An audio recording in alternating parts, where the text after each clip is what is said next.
hapa tulipoishia, ila tarehe 13 tutakuja sasa kumalizia kipande kilicho baki.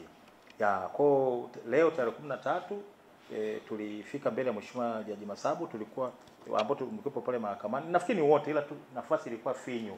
Kwa awali tulikubaliana na watu wa IT pale Mahakama Kuu kwamba arrangements zingefanywa kwa vyumba vile vya mahakama viwekee video, alafu sisi baadhi tuingie kwa jaji, alafu waweze kurusha live, lakini baadaye naona maelekezo tukibidi tufuate maelekezo ya jaji baada na fikiri kuonekana kwamba kuna changamoto moja au mbili, kwamba tukaingia chemba watu wachache. Kwa hiyo poleni kwa hilo, najua wengi mngependa kusikiliza kesi yenu moja kwa moja, lakini kama nilivyosema, mahakama sio mali yetu, ni mali ya mahakama, kwa lazima tufuate maelekezo. Lakini tulikuwepo na kina Reverend Baraka, Reverend Wana Mapinduzi, Reverend Biagaze.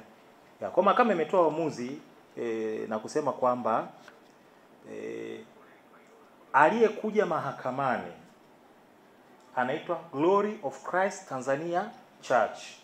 Aliyefutiwa usajili kwa mjibu wa barua hile ni Glory of Christ Church, kwa sababu sisi tuliomba kwamba mahakama iache hali kama ilivyo, kwamba kwa kuwa mpaka sasa hivi kanisa la Glory of Christ Tanzania Church halijafutiwa usajili kwa barua au taarifa yoyote, lakini bado kunaonekana kuna matendo ambayo yanasimamia ufutwaji ule, basi hali ya usajili wa kanisa iachwe vile vile, shughuli ziendelee mbalimbali. Manake tulitoa hoja kwamba implications ni nyingi. Mpaka sasa hivi unapofutia kanisa, manake ni kwamba mali za kanisa zinaelea, akaunti za kanisa zinaelea, ajira za watumishi wa level mbalimbali za kanisa zinaelea, maslahi ya kiroho ya waumini wa kanisa yanaelea. Watu hata hawajui sasa wanamwabudu vipi Mungu kupitia kwa kanisa ambalo wamechagua kuumini hilo. Kwa implications za kisheria na za kiroho ni nyingi. Kwa tuseme wakati mambo mengine yanabishaniwa, hebu hali ibakie kama ilivyo. Lakini jaji katika uamuzi wake ambao na usummarize, amesema kwamba yeye kwa hatua hii anasita kutoa amri za muda za zuio ku maintain status quo, kwa sababu anasema kwamba sisi wenyewe tumesema kanisa letu mpaka leo halijafutiwa usajili. Kwa sasa yeye azuie nini? Najua hapo mnaweza mkaona kuna tatizo. Kuna tatizo kwamba kwa pande mmoja kuna watu wenye nafasi za juu kabisa wanasema kanisa hili limefutiwa, na wamekwenda mpaka kutekeleza kwa kufunga makanisa, kukamata watu, kuweka tepe kwenye makanisa karibia yote. Moja ya kisheria ikiwemo hata ya kupewa notice, hata kutaja jina letu, basi kutajwa mahali popote hatujatajwa. Lakini kuna watu wanatuingilia, tunaomba tupate kumbato au zuio la muda. Lakini sasa unaweza kaona kwamba pia kuna changamoto hapo, kama nilivyosema, ambao jaji ameitolea uamuzi kwamba sasa kama nyinyi hamjafutiwa usajili, mimi nizuie nini? You see, naelewa sentiments zilizopo, lakini ni kazi yangu sasa ni changamoto naipokea, halafu naangalia naendaje mbele kuitatua. Kazi yangu kwa sasa ni kutoa report na sio kutoa maoni, isipokuwa kwenye eneo moja tu. Sasa wakati tuko mahakamani, kabla ya kwenda mahakamani, nirudi nyuma kidogo, naomba mnisamee. Baada ya kufutiwa, sheria inasema kifungu cha 17 kinatoa mamlaka kwa msajili, Sheria Societies Act kinatoa mamlaka kwa msajili wa makanisa. Nimeita tu makanisa, lakini Register of Societies ndio jina rasmi. Kabla hajafuta, nimesema awali, kabla hajafuta usajili wa kanisa anapaswa kutoa notice. Na notice ikishajibiwa na nini, ndio anaweza sasa, kutokana na alichokiona mbele yake, anaweza kufuta huo usajili. Kifungu cha 19 cha sheria hiyo kinasema kanisa ambalo limefutiwa usajili linaweza kukata rufaa dhidi ya uamuzi wa Register of Societies kwa waziri wa mambo ya ndani. Kwa sisi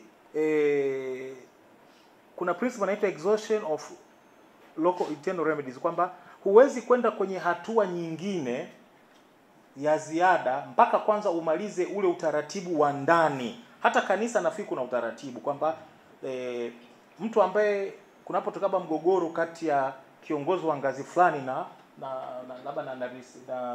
Register Trustees, kabla unaenda mahakamani lazima upitie ukate rufaa sehemu fulani. Ukienda kwingine unapigwa pingamizi kwamba maliza kwanza ndani ndio njoo kwetu. Kwa hata kwenye huu mchakato wa kupambana na kufutiwa usajili unapaswa kwanza ukate rufaa kwa waziri. Kwa sisi tulikata rufaa kwa waziri wa mambo ya ndani. Nafahamu kama nitakavyoenda kuelezea, hata uongozi kuelewesha ilikuwa shida kidogo, kwamba hivi kweli kabisa unategemea waziri wa mambo ya ndani atasikiza rufaa yetu na kutufungulia wakati mapolisi ni bosi wao, ndio huyo waziri wa mambo ya ndani? Lakini nikawaelewesha kwamba no, swala sio sentiment, swala ni sheria, ndivyo ilivyo. Ukiruka hatua utakwenda kukwama kirahisi. Tukaandika barua ya kukata rufaa, sababu zikiwa hizo ambazo nimejaribu kuzielezea, hizo sitaki kuwachosha sana. Na kwa tulivyoenda mahakamani, tuliomba zuio la muda mfupi kama nilivyosema, kusubiri kesi ya msingi wenzetu wakijibu hoja. Lakini kwenye maombi ya kusikiliza pande zote mbili tulisema kwamba hoja zikishaletwa za upande wa pili, mahakama isikilize na iamue iwapo inaona inafaa kuzuia kwa muda kufuta usajili kwa kanisa na au kanisa kuruhusiwa kuendelea na shughuli zake, wakati rufaa kwa mujibu wa sheria inachakatwa na Mheshimiwa Waziri wa Mambo ya Ndani, kwa sababu bahati mbaya sheria haijaweka ukomo kwamba waziri anachukua muda gani kuamua rufaa. Anaweza kusheria, yani anaweza kukaa mwaka mmoja, miaka miwili. Kwa hiyo tunasema kwamba mahakama ilikuwa sasa hatujui kwa wakati anachakata rufaa, hebu mambo mengine yaendelee. Akiona rufaa yetu haina mashiko, tutajua mahali pa kwenda. Akitukubalia basi tutakuwa tumerudi na hakuna hasara inopatikana. Sasa wakati tuko mahakamani, kama nilivyosema, tarehe 4 kesi tumeifaili, tarehe 6 tukaitwa. Inaonekana tarehe 6 hiyo labda wakati tuko mahakamani, kwa mkono wa waziri wa mambo ya ndani tuliandikiwa barua, ofisi yangu ya mawakili iliandikwa barua yenye kichwa cha habari rufaa ya kupinga uamuzi wa msajili wa jumuiya za kiraia wa kulifutia usajili kanisa la Glory of Christ Tanzania Church. Nitasummarize tu. Mheshimiwa msajili anasema ameshindwa kuendelea kushughulikia rufaa yetu kwa sababu zifuatazo. Ya kwanza, anasema kwamba rufaa ilipaswa ipitie kwa katibu wa Wizara ya Mambo ya Ndani, lakini yenyewe imekwenda moja kwa moja kwa waziri wa mambo ya ndani.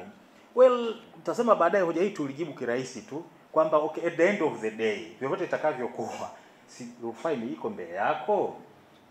Yani does it real matter kwamba umealikwa katika ripoti hii ya wakili, uongozi umesema ingilia mlango huu, ukaingilia kwa mfano, hata kama ingekuwa kweli ukaingilia mlango ule, hiyo inatosha kusema kwamba toka usisikilize ripoti ya wakili. Kwa ni kitu ambacho kuna barua tumemjibu, tumeeleza kwamba hiyo sio hoja kabisa. Ya after all yeye mahali ambapo labda kanuni zinasimamiwa sana namna ya kuingia na kutoka ni mahakamani, sio kwenye hizi vyombo vingine vya kugawa haki. Lakini mimi nasimulia majibu yake kama alivyo jibu. Hoja ya pili sasa ambayo ndio nataka wote tuwe makini kidogo, kwa sababu ni ambayo sasa kuna watu ambao baada ya kusikia kama hawana hii barua huko, hawa wafanya maamuzi na watekelezaji kama hawana hii barua, basi katika aya ya pili anasema hivi kwamba barua inayodaiwa kuwa ndio msingi wa rufaa ni barua ambayo sio halali na haitambuliki na wizara, hasa kwa kuzingatia kuwa barua hiyo haijasaniwa na msajili wa jumuiya za kiraia. Hivyo ni dhahiri kuwa barua hiyo inakosa uhalali na nguvu ya kisheria kuitwa maamuzi yanayopaswa kukatiwa rufaa chini ya sheria ya jumuiya sura ya 337 hivyo kunifanya nishindwe kuendelea na rufaa yako. Sambamba na hilo, barua hiyo inaeleza wazi kuwa kanisa lililofutiwa usajili ni kanisa la Glory of Christ Church au kanisa la Ufufuo na Uzima, wakati mleta rufaa ni Glory of Christ Tanzania Church. Narudia tena, inasema hivi kwamba barua inayodaiwa kuwa ndio msingi wa rufaa ni barua ambayo sio halali na haitambuliki na wizara, hasa kwa kuzingatia kuwa barua hiyo haijasainiwa na msajili wa jumuiya za kiraia. Ni dhahiri kuwa barua hiyo inakosa uhalali na nguvu ya kisheria kuitwa maamuzi yanayopaswa kukatiwa rufaa chini ya sheria ya jumuiya, yani Societies Act sura ya 337, hivyo kunifanya nishindwe kuendelea na rufaa yako. Sambamba na hilo, barua hiyo inaeleza wazi kuwa kanisa lililofutiwa usajili ni kanisa la Glory of Christ Church, almaarufu kama mwenyewe alivyoandika kanisa la Ufufuo na Uzima, wakati mleta rufaa ni Glory of Christ Tanzania Church. Kwa yoyote mwenye akili ya kawaida, kwa yoyote ambaye anafahamu sheria hata kidogo tu, tayari anaona hapa kwamba wale wote bila kuingilia hoja zilizoko mahakamani. Maana sisi mawakili tunabanwa na kanuni fulani za kimaadili. Bila kuingilia hoja ambazo zilizoko mahakamani. Swali ambalo linapaswa lijibiwe na hao waliokwenda kufunga makanisa yetu au yenu. Hao ambao wamejitokeza na kutamka hadharani kwamba wanatekeleza amri ya serikali ya kufuta kanisa. Wao hiyo amri imetolewa, ambao wanaitekeleza ni amri hipi? Ni hii ambayo inasemekana sio halali kwa kuwa haijasainiwa, au ipo nyingine?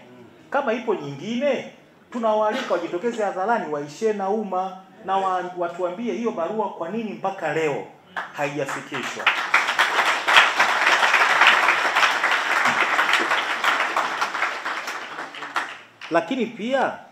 Lakini pia barua hiyo, mtu anayesimamia rufaa mwenye wizara yake anasema barua hiyo haijasainiwa na msajili wa jumuiya za kiraia, hivyo ni dhahiri. Kwanza wanasema hivi, barua ambayo sio halali na haitambuliki na wizara. Sasa huyo ambaye anafungia makanisa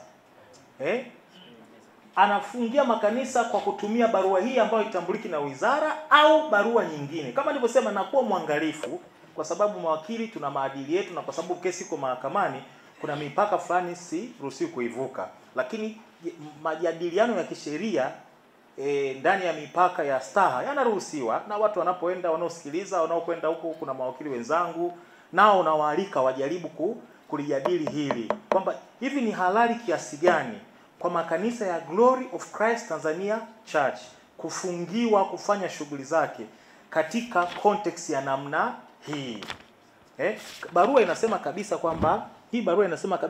kwamba kwa mjibu wa mkono wa huyu waziri wa mambo ya ndani kwamba kanisa lilofutiwa usajili, yani kwa mjibu wa hiyo barua hiyo ambayo kama nilivyosema inazunguka mitandaoni, na barua hiyo ndio ambayo watu wamejinasibu kwamba wanaisimamia. Mwenye wizara anasema kanisa lilofutiwa usajili ni kanisa la Glory of Christ Church na sio Glory of Christ Tanzania Church. Kama nilivyosema awali, barua yenyewe inajielezea tu. Kwa hiyo kama kweli tungekuwa tunafuata sheria, bahati mbaya nimewaona watu kadhaa na wengine na waheshimu kabisa wakisema kwamba kuna amri ya serikali inatekelezwa. Nawaalika hiyo barua kama ipo tofauti na hii iliyozungumzwa kwenye barua hii ya waziri, basi barua hiyo washare na sisi ili tuishughulikie barua hiyo nyingine. Na kama kwa context hii haya ndio majibu, hiyo barua wanaoisimamia hebu wajiangalie kwenye kioo, wote wanaohusika wajiangalie kwenye kioo kwamba hivi ni halali kweli kufungia shughuli za kanisa katika maudhui kama haya. Yaani tena kanisa la Glory of Christ Tanzania Church. Kwa nini wasiende kutafuta kanisa la Glory of Christ Church ambalo ndio barua ilivyoandikiwa?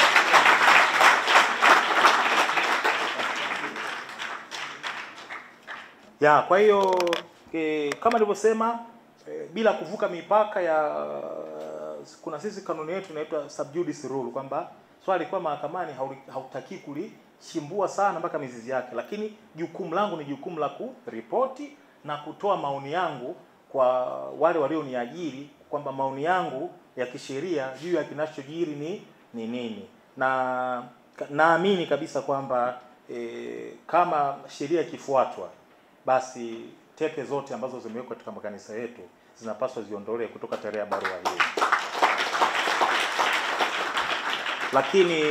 Lakini bahati mbaya uamuzi huo sio wa kwangu mimi. Na waumini wa kanisa hawawezi kushika marungu wakaenda kuwatoa pale. Na ndio maana kama nilivyosema awali, tumeajiriwa kufanya kazi ya kuonyesha vyombo vilivyoundwa kikatiba kwamba kinachofanyika ni uonevu wa hali ya juu. Lakini tupige moyo konde, safari kama hizi huwa ni ndefu kidogo, zinaumiza, zinachosha. Kama mimi wakili wenu, kama nilivyosema, unakimbizana, unapigwa simu na Reverend Baraka mpaka singine unashindwa kupokea kwa sababu nikipokea tokea dakika 10 muda wa kuandika makaratasi utaondoka. Unapiga simu 10. Yaani ni kazi ambazo hazikuwa na sababu kupeana, kwa sababu kama nilivyosema, kwa barua hii tu ukiisoma kama ilivyo yani hakukuwa na sababu ya kufika hapa tulipo kabisa. Yaani hakukuwa na sababu hata mimi kusimama hapa kuanza kuelezea haya. Ilitakiwa saizi mimi niwe nafanya shughuli nyingine na huko kanisani watu wanaendelea kuliombea taifa letu nchi nzima. Lakini sasa kwa Kiingereza wanasema it is what it is. Yeah. Kwa katika aya 3 ambapo of course ameongea mambo ya kisheria kidogo, anasema kwamba malalamiko yamewekwa dhidi ya msajili wa jumuiya za kiraia. Yaani kwamba imechanganywa terms, mara moja inazungumzia msajili wa jumuiya za kiraia na mara nyingine inazungumzia msajili wa taasisi za kiraia. Hii sio hoja, na tumemjibu kwamba pote ambapo tulikuwa tunazungumzia neno la Kiswahili ambalo labda lina utata, tunaweka kwa Kiingereza kwenye mabano ili kama sheria, kwa sababu sheria imeandikwa kwa Kiingereza. Kwa mahali popote ambapo tulikuwa tunazungumzia hoja ya hata mimi unaona hapa kuna maeneo mengine lazima kusema kwa Kiingereza ili nisije nikatoa tafsiri sio rasmi afu kachanganya watu. Kuna na seek safety kwenye neno la Kiingereza, hata kama yani mtaona kama najifanyisha, lakini no, ni makusudi kwamba after all kanisa lenu limesajiliwa kwa jina gani? Si la Kiingereza. Kwa hiyo sidhani kama hiyo ni shida kubwa sana. Kwa hiyo ndio barua, na Mheshimiwa Waziri anasema ameshindwa kushughulikia rufaa yetu kwa sababu hizo. Lakini nasisitiza kwa wale wote ambao wana macho na masikio, aya ya pili ya mheshimiwa barua ya Mheshimiwa Waziri, na bahati nzuri nimejiuliza sana hata leo kabla ya kuja hapa, nimepiga simu na mbili ofisini kwamba watu wangu waangalie ile bahasha ambapo barua ile iletwe, hapo kuna muhuri wa siri. Kwa hiyo nimeshare kwenu, na nilishare na viongozi wachache tu kwa sababu mbalimbali zikiwemo za kimkakati, lakini kwa nataka nijiridhishe barua hii uzuri haina muhuri wote wa siri, na ndio maana maudhui yake nimeshare kwenu. Manake kuna sheria mbalimbali kwenye nchi yetu, na wakili unapaswa kidogo uwe makini, especially wakili ambao unafanya mapambano ya aina hii. Sio kwamba ni kazi maamuzi mepesi kidogo, ni maamuzi mazito sana, ni basi tu. Kwa hiyo baada ya kupata hiyo barua tarehe 9, barua ilifika ofisini kwangu tarehe 9, na baada ya kufika tu ofisini kwangu tukaandika barua kwa kwa waziri, tukiomba kwa ujumla kwamba tunaomba atuthibitishie kwa maandishi iwapo barua hii ambayo nimeirejea sasa hivi ni halali na imeandikwa kwa mkono wake. Sababu zake ziko very obvious kwa mtu ambaye akili yake inafanya kazi kwa haraka, kwa sababu kuna barua ambayo watu wanasimamia, wamekamata watu wetu, wameweka tape, wamefunga, wamefanya press conference kusema si nini, baadaye watu wanakuja kuikana. Hii na yenyewe barua hii ambayo tayari inasema kanisa la Glory of Christ Tanzania Church lenyewe halijafutiwa usajili, na hiyo barua hawaitambui. Hii barua ni ya waziri kweli? Manake baadaye tena na yeye si akatoka mtu akasema hiyo sio ya kwetu. Kwa tumeandika barua nyingine tukiomba wizara ithibitishe barua hii kama ni kweli ni ya Mheshimiwa Waziri. Kwa hiyo barua tumeipeleka kwa email, na nafikiri physically pia watu wangu watakuwa wameshaifikisha. Lakini pamoja na hayo pia na katika barua hii tumesema kwamba kutokana na huu msururu wa huyu anasema hivi, huyu anakanusha hichi, hebu tupate clarity kuhusu hii barua ambayo inasemekana ni ya waziri, ni ya kwake kweli? Hasa narudia kwa mara nyingine tena, hasa kipengele cha pili. Hichi kipengele hivi, hawa watu ndio maana tumetaka uthibitishwe kweli kabisa hawa walioyafanya waliyafikiria in the context ya hiyo kilichofanyika, au kuna swala lingine la ziada. Kwa ndio maana tumetaka uthibitishwe. Tarehe 10 mwezi huu pia nikaandika barua nyingine nikimjibu Mheshimiwa Waziri on the assumption kwamba ile barua ni ya kwake kweli. Umeona tofauti ya wakili na mtu mwingine? Kwanza nimeomba uthibitisho kwamba barua ni ya kwako, nasubiri. Kwa sababu hii barua tutaitumia mahakamani na mahala pengine. Kwa hiyo tunasema usio kauzio kanyaboya kwamba hebu thibitisha ni ya kwako sio ya kwako. Lakini at the same time kazi nyingine zinaendelea on the assumption kwamba ile barua ni ya kwake kweli. Kwa nikamjibu wa barua tarehe 10 nikipinga hoja zake zote alizozitoa kwenye barua. Yule ambaye kweli kabisa anafanya kazi kwa mantiki anaweza kuentertain. Kama nilivyosema hivi, mkisema mlango wa kuingilia ni huu, mtu akaingilia pale bila kuleta fujo, mnaweza mkamfukuza kwenye kikao as long as ni muumini au kiongozi wa Glory of Christ Tanzania Church. After all, kwa nini waliipokea basi? Kama hoja ndio hiyo, wale walioipokea sio walisoma wakajua ni rufaa, kwa nini waliipokea? After all, waziri sio mahakama kwamba ana namna yake ya kupokea hizo vitu, lakini mwisho wa siku walipokea. Na tumemtajia hapo misingi ya sheria, overriding objectives na nini, kwamba hiyo sio hoja. Na tukasema kwamba na tukamlazimisha, tumesema kwamba tunamtaka afanyie maana amesema ameshindwa kufanyia kazi rufaa. Hajatoa substantive decision. Tumwambia tunakutaka utoe uamuzi sasa wa hizo hoja tulizozitolea, ni kwamba usikimbie, kama neno hilo halitaudhi sana, usikimbie nitoa hoja, jibu hoja yetu. Na tukamwambia kwamba tutachukua hatua nyingine za kisheria kama hata jibu. Lakini kuhusu hii barua, kuhusu ile hoja ambayo nilisema ile ya kwamba barua haijawekwa saini na kwamba haitambuliki na wizara, tumwambia pia haina mashiko. Tukamwambia kwamba ni wizara hiyo hiyo iliyopeleka jeshi la polisi kuzuia shughuli za ibada za wateja wetu na kuamuru kukamatwa waumini kadha, nimewataja kwa idadi yao, mnamo siku ya tarehe 2 Juni 2025. Sasa haiwezekani wizara moja, hata kama waziri hajatuma nenda kakamate, tunaashumu kwenye siku na vitu wanafahamu wenyewe tu situational report. Lazima kila siku wanapeana hali ya usalama sehemu iko hivi, tumekamata watu wangapi na nini kwa sababu fulani. Na swala la kukamata waumini au kufunga makanisa ya Glory of Christ Tanzania Church, hatuamini kwamba ni habari ambayo tunaisha kwa katibu kata. Hatuamini hivyo. Ni habari ambayo kwa kweli, au uamuzi au utekelezaji ambao unafika kwenye ngazi kidogo za juu kidogo. Lakini hata wasemaji wenyewe wanaojitokeza ni wasemaji ambao, bila kuwakosea heshima wengine, wasemaji wazito. Sasa tumemuuliza hapo mheshimiwa waziri, hawa ina maana sasa wao walikuwa walitoa wapi hiyo nguvu, ujasiri, na kwa nini mpaka kesho hawajazuiwa? Na kama nilivyosema, basi kama ile barua kwa sababu haijasainiwa na wizara haitambui, again toeni tape watu wasali. Ndicho tunachosema kwa tumemjibu tena waziri. Na tukamwambia pia kwamba kuhusu tofauti wa majina, mwisho wa siku ni kukosa umakini kwa mwandishi, wala sio kosa letu sisi. Lakini tunachojua ni kwamba mwisho wa siku Glory of Christ Tanzania Church haijawahi kufutiwa usajili. Kwa hiyo sasa tunarudi kwenye kusubiri upokewaji wa hoja za upande wa pili. Maana wenzetu walikuwa wameomba mpaka leo tarehe 13 walete kiapo kinzani. Tarehe 13 inaisha saa 6 usiku kwa mjibu wa siku hizi kuna kitu kinaitwa online filing system, unafanya kwenye mtandao. Kwa kanuni tunasema inaisha saa 6 usiku. Kwa hiyo baada ya uamuzi kusoma, mimi nimeomba kwa jaji kwamba kuna matukio yametokea ziada ambayo tunaamini tunapaswa kupeleka taarifa za ziada kwa kiapo mahakamani. Kwa nimeomba mpaka tarehe 16, lakini mahakama imesema ili kuepuka matatizo, mara mtandao uko chini nini, nimeongeza mpaka tarehe 17. Niliomba mpaka tarehe 17, lakini nimeongeza mpaka tarehe 18. Jaji ameongeza siku moja kwa busara kwamba msije mkajibana sana halafu mkapata matatizo mkaja kunililia. Maana yake nini? Kwamba mimi nilikuwa naomba siku chache, kwa sababu umati huu ni 0.0.01 ya watu ambao wanasubiri kwa hamu majibu na hawaombi kitu kikubwa. Hawaombi biskuti, hawaombi maji, wanaomba kwenda kusali.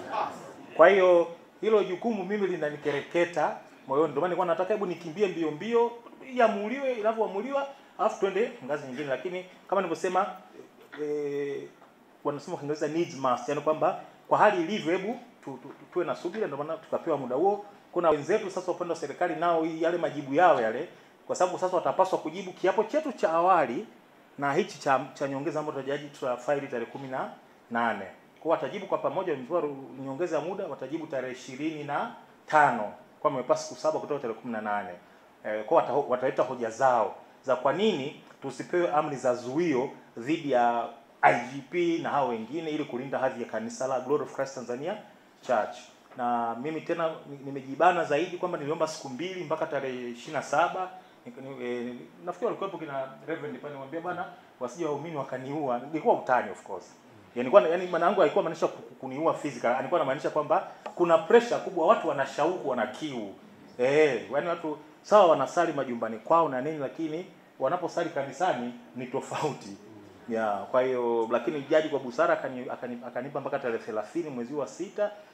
Of course anaelewa kwamba wewe unaweza kuwa unaongea kwa pressure, lakini huyo akusaini anaweza kama mgonjwa au nini ukapata changamoto. Serious unaweza kwa sababu nitasaini siku 2 tu Mtu akapata msiba kafiwa na mama yake, utaanza kumkimbiza kwenye msiba saini? Ya, kwa hiyo mpaka tarehe 30. Sasa tutarudi tena mahakamani tarehe 8 mwezi wa 7 mwaka 2025 saa 3:30 asubuhi kusikiza yale maombi yale sasa ya pande zote mbili, hoja zetu za awali na za ziada dhidi ya hoja zao na majibu yetu ya mwisho tutasikizwa tarehe 8 mwezi wa 7. Poleni sana. Poleni sana. Lakini nilikuwa naongea na viongozi. Mimi ni wakili tu. Lakini kwenye muda wangu najitahidi kusoma na kuangalia vitu viwili vitatu. Kwenye filosofia ndogo tu niwaambia kwamba ili kanisa ambalo limefika hapa, kuna watu walipata shida zaidi yetu au zaidi yenu. Kwa hiyo ibada ziko za aina mbalimbali. Kuna ibada hata ustahimilivu pia ni ibada. Kutegemeana na mazingira. Kwa mazingira haya sasa hivi yanatutaka tufanye ibada ya uvumilivu. Kungekuwa kuna jibu la mimi kubonyeza kitufe ukutani kama unavyowasha taa ili watu wasali kesho walisalie taifa wakiwemo watoto wangu mimi ningebonyeza kitufe wote mnisalie. Kwenye kanisa la Mbeya, la Iringa, la Dodoma, yote ya Dar es Salaam, yote 2000, lakini mchakato uliowekwa na sheria ndio huo. Hatuna namna, lazima tuvumilie. Lakini nimeongea na viongozi kwamba tumepokea uamuzi leo na sasa tutaona na baada ya kupokea barua hii sasa hii ya waziri hii ambayo inaikana ile barua ile. Maana waziri kama nilivyosema yeye amesema barua ile haitambui na sio halali. Si ndio jamani? Kwa hiyo kuna mambo ambayo sasa ni technical siwezi kushare na nyie, tutayafanyia kazi pia. Nimeongea na viongozi wa Mapinduzi kwamba Jumatatu na kesi ya Antipas Tundu Lissu Mughwai, nikitoka naamini kuna vipande nitamalizia kitu kipya kisainiwe kifailiwe kutokana na barua hii ambayo inasema wazi kabisa kanisa letu halijaguswa na chochote. Kuna mambo mbalimbali ya kisheria ambayo nayafanya. Sasa kwenda kwenye details sasa hivi kwa sababu hapa tuko wengi. Huwezi kumwaga mchele kwenye kuku wengi. Kwa hiyo jamani, kwa ujumla yangu yalikuwa ni hayo. Pale mahakamani isingewezekana kuongea kwa utulivu na kwa wingi huu kwa sababu tungeingilia shughuli za mahakama. Tungeonekana sasa unaona hao ndio maana wamefungiwa. Au ndio maana umeelewa Kwa ndio maana tukasema hebu tuandae mahali ambapo tutazungumza kwa utulivu, kwa busara, kwa nafasi bila kudisturb watu wengine. Kwa hiyo namalizia kwa kusema kwamba nilikuwa naambia viongozi, uzuri ni kwamba kila mmoja anafahamu yanayotokea kwa nini yanatokea.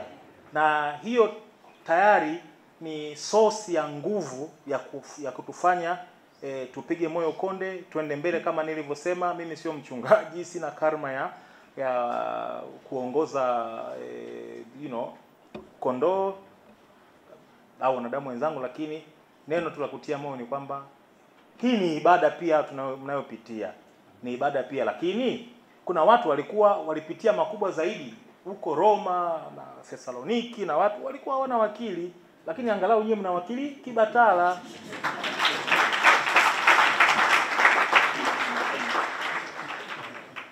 Kwa hiyo hata kama mkiwa mmenyong'onyea kabisa mnaona hakuna mwanga, lakini mkumbuke kwamba tuna ofisi, tuna watu ambao wanatupigania kwa jasho na damu. Haya, basi mimi nawashukuru. Kwa wale ambao tutaonana tena, tutaonana basi tarehe 8 mwezi wa 7. Tunapigana, tunatumia ujuzi wetu wote. Nataka siku moja labda kabla sijamalizia mwaka 2016 tukio kama lilitokea. Tukio kama lilitokea kwa mikono yangu, tukapambana, tukaenda mahakama kuu, tukapata amri ya zuio, kanisa likaendelea kufanya kazi mpaka leo kutokea tena haya. Mwaka 2016 nilikuwa saizi mpaka na kitambi. Nilikuwa mtoto mdogo kabisa yani. Lakini tulipigania kanisa mwaka 2016. Ndio nilikuwa naanza tu wakili. Ilikuwa kama hivi. Haikufikia tu stage kali sana, lakini huku baba askofu ana kesi 2, Kisutu nikamtoa zote. kanisa na yeye kufungiwa, tukapambana, tulikuwa na kina Baba Biagaze pale na nani. Kwa hiyo mambo huwa yabadiliki. Sura tu ndo zinabadilika ya mambo, lakini mambo ni yale yale, lakini kanisa zote huwa linashinda.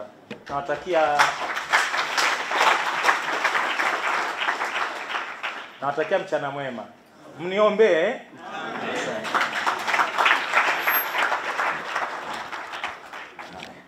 Kwa maneno mazuri hayo ya wakili wetu, nadhani tumepata mwanga fulani. Sasa ni saa ya kanisa kutoa tamko lake. Hatujawahi kuongea tangu mambo yote ya Turkia haya, na kumekuwa na maswali mengi. Maswali haya kwa sababu hakujapata habari kamili. Sana wakili msomi Kibatala, na tunakuombea kwa Mungu hata kwa hili tutashinda.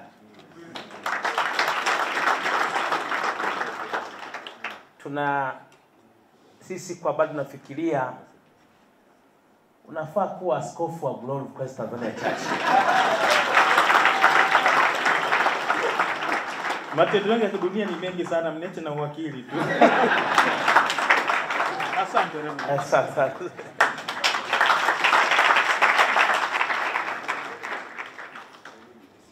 Baada ya maneno mazuri ya wakili ambayo ametupa mwanga mkubwa mno kwenye kona ya kisheria, na kama alivyokiri kwamba yeye sio mtu wa kiroho wala hajaitwa na Bwana kwa ajili ya kazi ya utume wa kichungaji, lakini sisi pia tunakubali wazi kwamba Mungu naye amemuita kwenye eneo la kona ya sheria, na anafanya vizuri sana. Tumekuwa naye si tu kwa sababu ya kesi hii, tumekuwa naye kwa kesi nyingi sana za nyuma. Ninyi mnakumbuka vizuri mambo ya nyuma huko yaliyotokea, na tulishinda. Kwa tunamwamini Mungu pia hata kwa hili. Mungu yule yule atusaidia mwanzoni, anatusaidia tena. Ninaitwa Askofu Maximilian Machumu Kadutu, alimaarufu sana kwa jina la Nduzi. Nafasi yangu mimi ni katibu mkuu msaidizi wa kanisa la Glory of Christ Tanzania Church, lakini pia ni mjumbe wa bodi ya wadhamini. Nasimama hapa kwa niaba ya kanisa hili la Glory of Christ Tanzania Church, kifupi GCTC. Dia lingine limesema GCCC, abia kwa nalo. Sisi ni GCTC. GCCC katafutwe mahali lipo. Nichukua fursa hii ya kipekee sana kwanza kuwashukuru sana wachungaji, maaskofu, mitume na manabii ambao umefika leo kwenye hii kesi ya kanisa la GCTC. Tulivyokuwa tunaangalia namba, mmefika 571.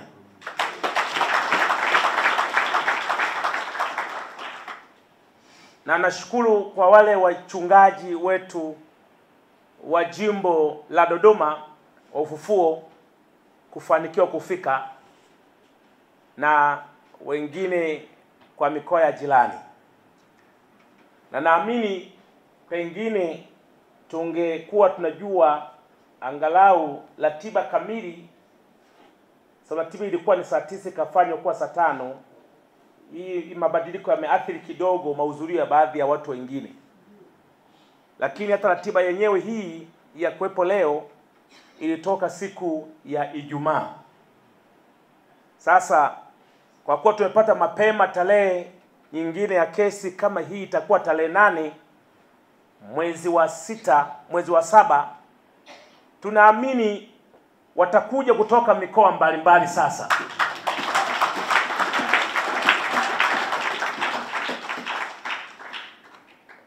si wa Ufufuo peke yake tu, wa madhehebu mbalimbali. Naamini tutakuwa pia na mashehe, kwa sababu jambo hili limegusa jamii nzima kwa upande wa mambo ya dini. Naamini tutakuwa tena 571, tunaweza kuwa zaidi ya hapo.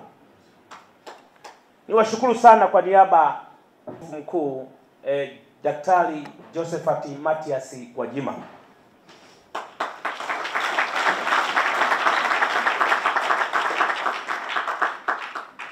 Jambo la pili ambalo la muhimu, tumesikia kutoka kwa wakili, ameeleza wazi hasa kupitia barua ya waziri kwa maana ya mwakilishi wa serikali kwamba wao hawaitambui barua ile ambayo imesababisha yote haya.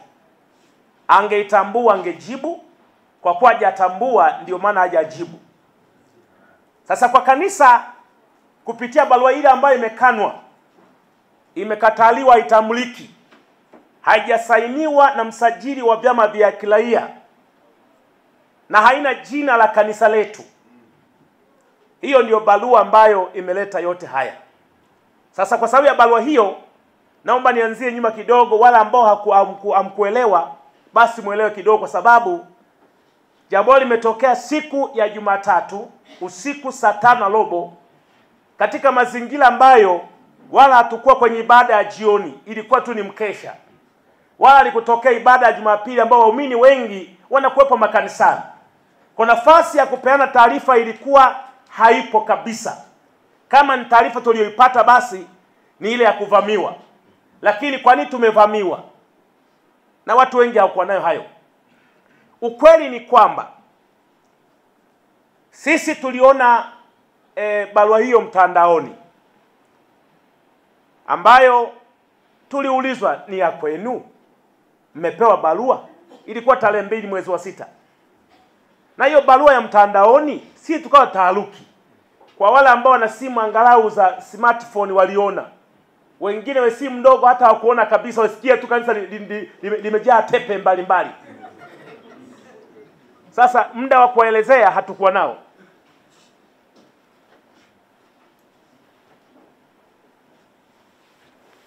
Muda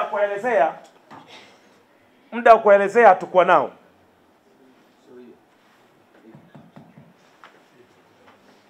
Muda wa kuelezea sauti imepunguzwa kwa sawa. Muda wa kuelezea hatukuwa nao. Sasa kwa sababu hiyo naomba nielezee kidogo kwamba siku hiyo ibada ya Jumapili ikatangazwa kwamba tutakuwa na maombi ya kufunga kwa muda wa siku 7. Yaani kuanzia Jumatatu na kuendelea. Sasa tumeanza maombi ya mfungo siku ya kwanza na kuendelea na mkesha. Ghafla kanisa likazingiwa na magari ya polisi na polisi. Hatujakaa sasa tukasikia mabomu yanapigwa na risasi za moto. Hatujakaa sasa watu wamekamatwa. Hatujakaa sasa wameshapigwa na utepe. Kwa hiyo wale waliokuwa kwenye mkesha walikamatwa. Walikamatwa watu 98. Wakapelekwa kituo cha polisi Oysterbay. Taharuki ikawa ni kubwa sasa, kanisani kuna utepe. Waumini waliokuwepo wamekamatwa. Ikaanzia Dar es Salaam ambayo ni makao makuu ya kanisa letu, ikasambaa mikoani kwingine kote kabla ya Jumapili. Kwa nafasi ya wachungaji wetu kuelezea uminoni imetokea ikawa haipo. Na sisi tunaheshimu sana serikali yetu, tukasema tuiachie serikali inajua inachofanya. Sasa taharuki imeendelea kuwepo mpaka Jumapili mpaka leo. Katika mazingira hayo, waumini wetu wamepata tabu sana kuwaza jambo hili limetendwa na serikali au la.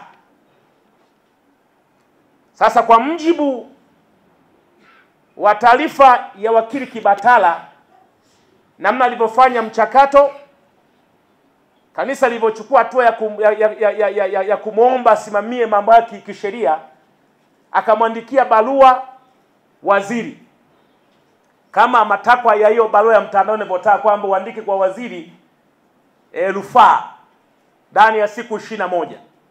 Akaandika barua hiyo, lakini akasema waziri sheria haimbani ajibu lini.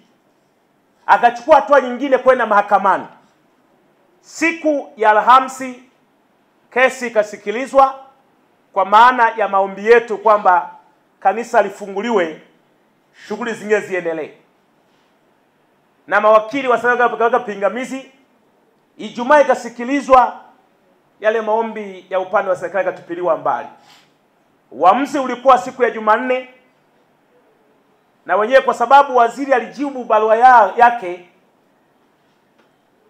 serikali wakasema kwamba tusubiri kwanza hii barua ya waziri inasema nini. Uamuzi ukapangwa leo, na leo kama alivyoeleza wakili yaliyotokea na mpango ambao uko mbele wa tarehe 8.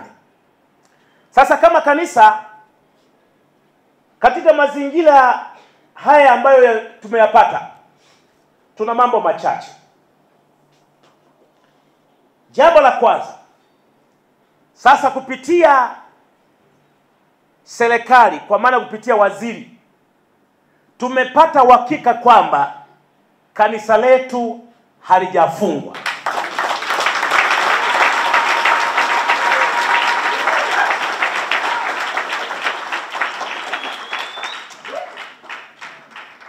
Kwanza hatujapokea barua ya kufungwa kwa kanisa,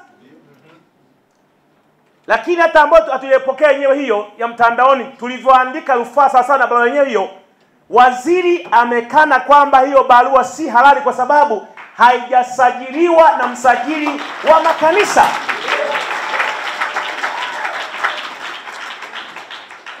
Waziri akaenda mbali zaidi kusema, ninyi ni kanisa la Glory of Christ Tanzania Church kama lilivyosajiliwa, na huyu mnadai kwamba amefuta.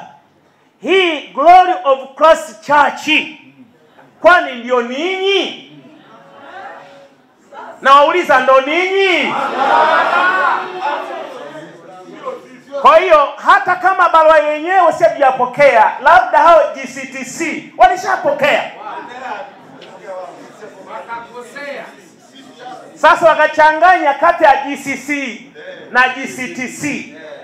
Wakakimbia kwa GCTC, wakaacha GCC. Sisi tuliombe jeshi la polisi liachie GCTC, tafute kanisa la GCC ifunge sawasawa na maelezo ya barua yenyewe.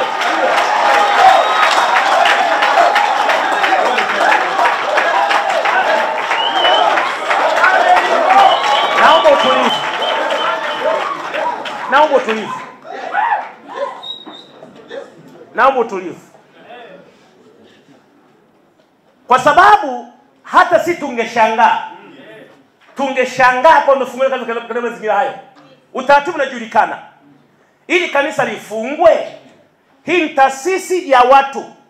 Watu wanafunga ndoa, wanabariki watoto. Kuna ubatizo. Unakataje, unafungaje kanisa ghafla hivyo kama unaofunga kitu ambacho hakihusiana na watu wengi zaidi?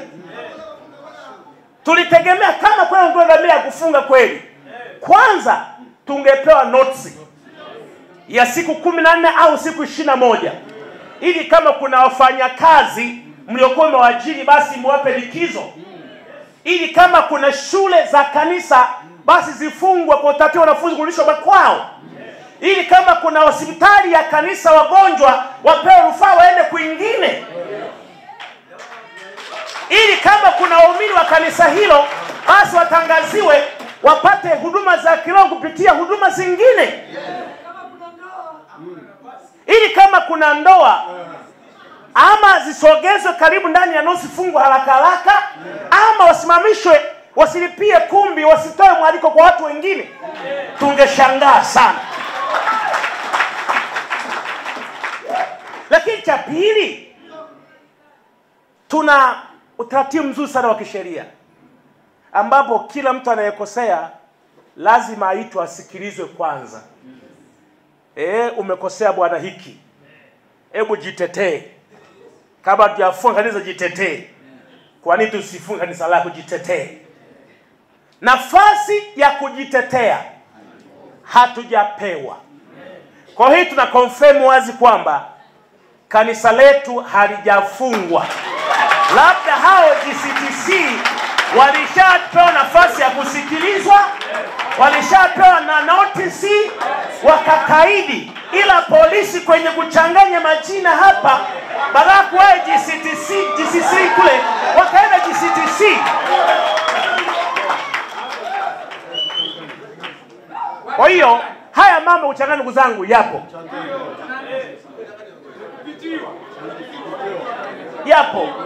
Majina yanafanana yapo.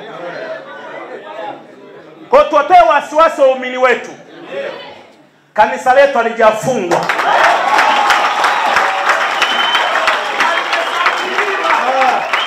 Na kwa sababu hiyo, kwa kuwa halijafungwa, Jumapili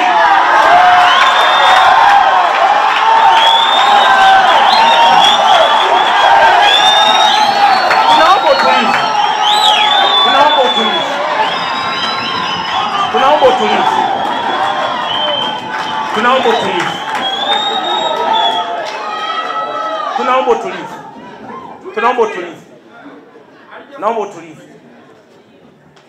Na kwa sababu kanisa letu halijafungwa, ila kwa sababu ya hofu iliyoingia waumini wetu kuona utepe, kukamatwa, kupigwa mabomu, wameogopa na wameshinda na kanisani, wakiamini pengine hili katazo pengine la kweli. Sisi tumefuata watu wa kanisa letu kuiombea serikali na kuiheshimu serikali. Kwa hiyo akaona kama ni serikali imefanya hivyo, hatuna haja kupambana na serikali, wasubiri viongozi wa juu watatuelekeza vizuri zaidi. Na kwa sababu ya subira hiyo, mimi wapongeze kanisa la Glory of Christ Tanzania Church kwa utulivu wenu kulipata taifa endelee kuwa na amani. Sasa rasmi Glory of Christ Tanzania Church, Jumapili tunaendelea na ibada kama kawaida.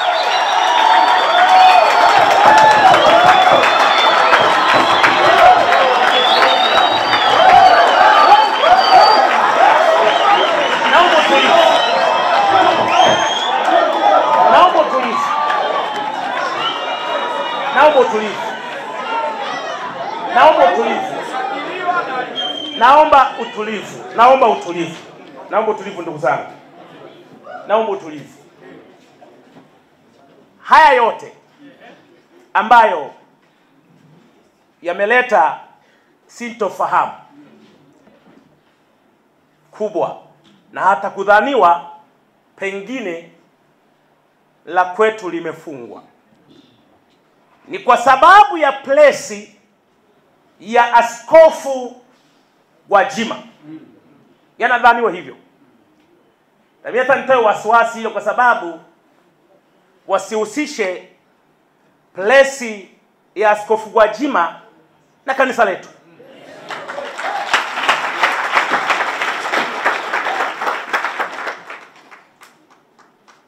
Askofu Gwajima ni mbunge wa Bunge la Jamhuri ya Muungano wa Tanzania kupitia jimbo la Kawe. Askofu Gwajima ni mwanachama wa Chama cha Mapinduzi. Askofu Gwajima ni mneki. Na Askofu Gwajima pia ni askofu. Kwa naamini kama ingekuwa ni sababu ya yeye kukemea utekaji, nadhani wangeanza na kufukuza wanachama wa CCM kwanza.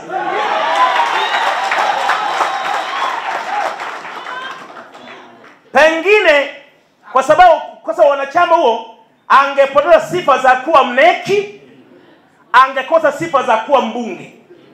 Nadhani wangeanza hapo. Siamini kwamba wanaweza kuyaacha haya yote wakakimbilia kulionea kanisa. Siamini hicho kitu. Siamini.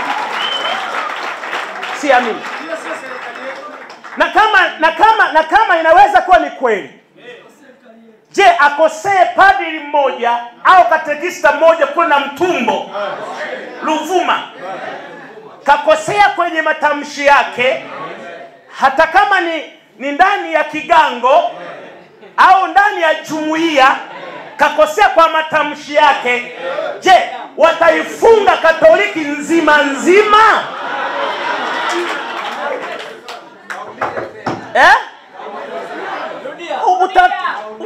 Yani narudia kusema hivi, watu wanakosea, wanaweza ukosea, na sheria ziko wazi.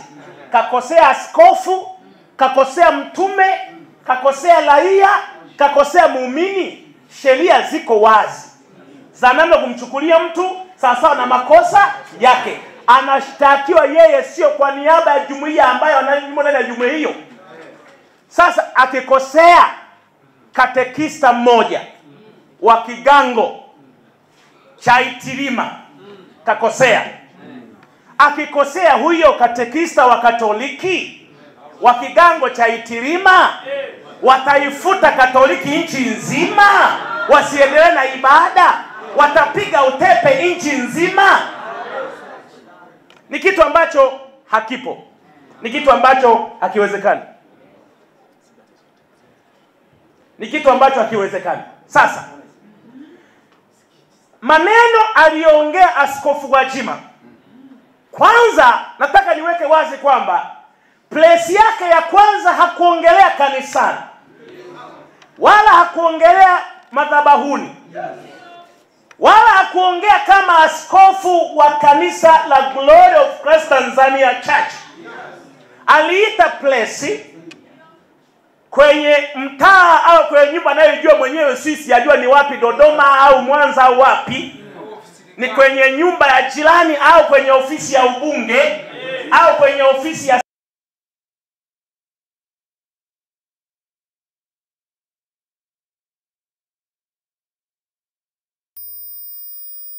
alipoita ile place, kabla ya yote ikajibiwa bungeni. Kwa hiyo walimjibu bungeni, ushahidi kwamba hiyo place ilienda haihusiani na kanisa. Hata waliojibu bungeni wanamjibu Gwajima kwamba Gwajima hawakuwahi kuliongelea kanisa la Glory of Christ Tanzania Church. Na sasa si tu hapo, hata kwenye mkutano mkuu wa CCM, maneno aliongea Rais Samia Suluhu Hassan hayakuhusisha hata kidogo kabisa na kanisa la Glory of Christ Tanzania Church, hayakuhusisha kabisa. Yeye alidili na Gwajima kama Gwajima akasema tusigwajimanize chama chetu na kina Gwajima yaachwe nje. Nadhani hiyo ilikuwa ni baada ya place, kwa kanisa alikuhusika kabisa. Nani huyu analipuka na kanisa sasa? Kutokea wapi? Kwamba aliongea Jumapili. Je, ana haki ya kuhubiri kanisani? Ana haki ya kuhubiri. Yes, haki anayo. Na usimpangia tahubiri nini, usiende mahubiri yake. Alichosema Jumapili ni ufafanuzi kwa waumini wake waliosikia. Ametajwa kila mahali, wala hakuleta hoja aliyoleta hoja ya kwanza. Hoja ya kwanza haijawahi kujibiwa mpaka leo, ni ufafanuzi. Na mimi nasema wazi, alikuwa na haki kuambia waumini wake wasiendelee kubaki na taharuki kwa sababu umefanya nini, imekuwaje. Kwa sababu hata mitandao ya kijamii ilizimwa, kila alichokisema mara ya kwanza kikafutwa. Mimi niliona kwenye media moja na Fibe Chanzo ikasema kwamba TCRA imewaamrisha waondoe content ya Askofu Gwajima kwenye mtandao wao. Hata kama iliondolewa, kwa hiyo waumini wengi hata upata taarifa vizuri kwamba ameongea nini. Sasa tunasema mara Magwajima mara nini, wala anataka afanue. Lakini jambo hilo halihusiani kabisa na kanisa, wala kanisa halijamtuma aseme hayo. Sasa sikia umakini. Kwa maana moja, kanisa kama kanisa, kwanza kanisa lina bodi ya wadhamini. Kanisa lina bodi ya nini? Ya wadhamini. Na kwa sababu kanisa lina bodi ya wadhamini, mambo yote ya kanisa wanakaaga bodi ya wadhamini, wanaandika waraka kama baraza la maaskofu, halafu wanamtuma mmoja akatoe kwa niaba ya maaskofu ambaye ni katibu mkuu. Na kanisa hilo kama ni kulishtaki, kulipeleka mahakamani, basi ni muhimu wangeshtaki bodi ya wadhamini, ambayo hata kwa kesi ambayo iko mahakamani imepelekwa ni bodi ya nini? Ya wadhamini. Nataka niseme tu kwamba Askofu Gwajima ana haki ya kupigania na yaamini yeye mwenyewe kama yeye. Ana haki. Na mimi naweza kusema sio yeye wa kwanza kukemea mambo ya ubaguzi. Alikuwa anadai kubaguzi. Haya mambo wanatekwa watoto wa wanyonge, lakini watoto wa wazito hawatekwi. Akitolea mfano wa mwanae Jordani na watoto wa wengine wote. Inaonekana kama ubaguzi ndio jambo hili likomeshwi. Tukumbuke vizuri ndugu zangu, Martin Luther King aliyekuwa padri wa Katoliki, baadaye akawa Protestanti, ambaye leo ndio kiongozi mkuu wa Lutheran, alisimama kama kiongozi wa dini kukemea ubaguzi wa rangi wa watu weusi kule Marekani. Alisimama kusema haya hayafai, ambao ndio msingi wa viongozi wa dini kukemea maovu kwa taifa. Biblia inasema piga kelele usiache, paza sauti yako, ambia watu kosa lao. Na hii inasema wazi, ndugu zangu viongozi wa dini, msinyamaze kwa sababu nilopata hiyo tokea hili. Endeleeni kupaza sauti kwa maovu ya nchi hii. Si yeye tu peke yake. Mnamfahamu Askofu Desmond Tutu wa Afrika Kusini, alikemea mambo ya ubaguzi wa watu wa chini. Alisimama kama kiongozi kukemea. Na kama viongozi wa dini wameanza kuminywa midomo wasiongee, ndugu zangu, nadhani ni kuwatoa kwenye wito wao, ni kuwanyima haki ya kukemea baadhi ya dhambi zingine, bali kukemea tu uongo, ulevi na nini, waache mengine. Hata kumalizia,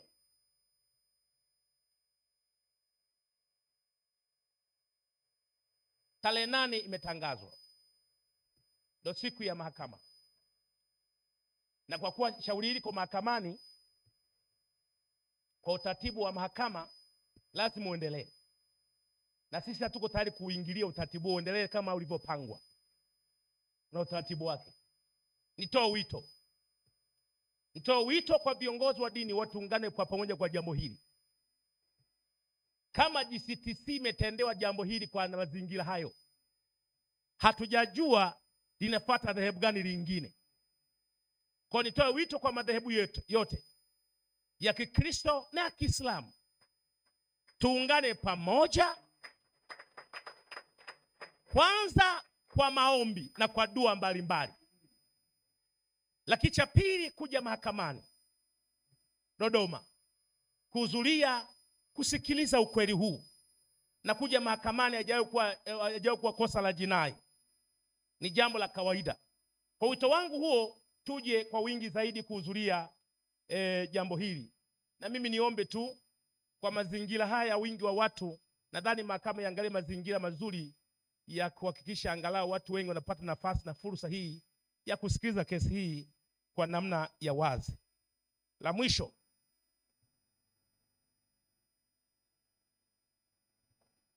nitoe wito.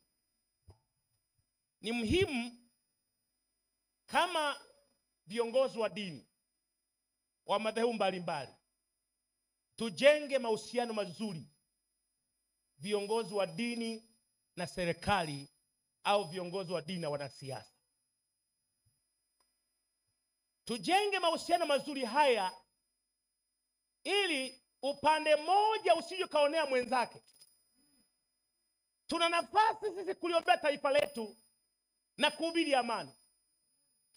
Ushirikiano mzuri wa wanasiasa na viongozi wa dini ukiwa mzuri sana, taifa linaweza kuwa na amani, kwa sababu wote wana wafuasi nyuma. Mwaka huu ni mwaka wa uchaguzi. Mwaka wa nini? Wapiga kura si raia hawa na waumini wenu, sio? Ukimwona askofu yuko hapa nyuma, kuna waumini wengi na ni wa vyama vyote vya siasa. Kanisa ndio mahali pekee wanaingia wa CCM na Chadema wanaingia, ACT wanaingia na CUF wanaingia, na wasio na vyama wanaingia, isipokuwa wachawi tu peke yake.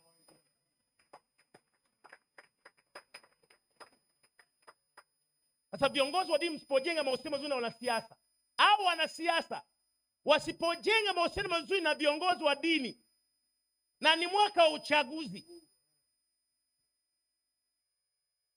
kuna muujiza gani tuutarajie? Kwa mimi niombe jambo hili la kanisa la Glory of Christ Tanzania Church lisitugawe. Sisi viongozi wa dini, wanasiasa ni waumini wetu, tutawapeleka wapi? Lisitugawe. Sisi ni walinzi wa amani wa taifa hili. Mwaka wa uchaguzi tuhubiri amani pamoja, na tumuone mwanasiasa anayekuja kutubembeleza, kutuonyesha hata baada ya uchaguzi tutaendelea kusali. Kwa mjibu wa Ibrania sura ya 10 mstari wa 25 tunaambiwa, wala msiache kukusanyika kama ilivyo desturi, kwa kadiri mnavyoona siku zinakaribia.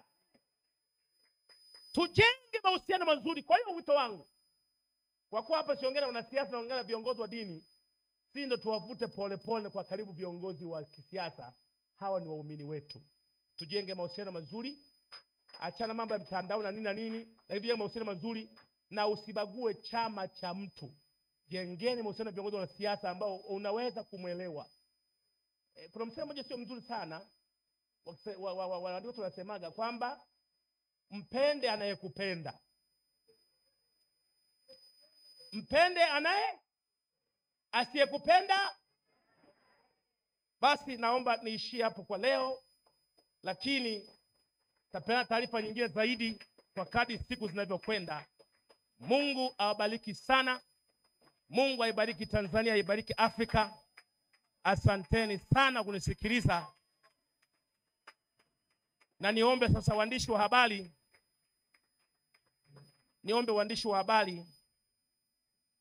naweza kuzima mitambo yenu.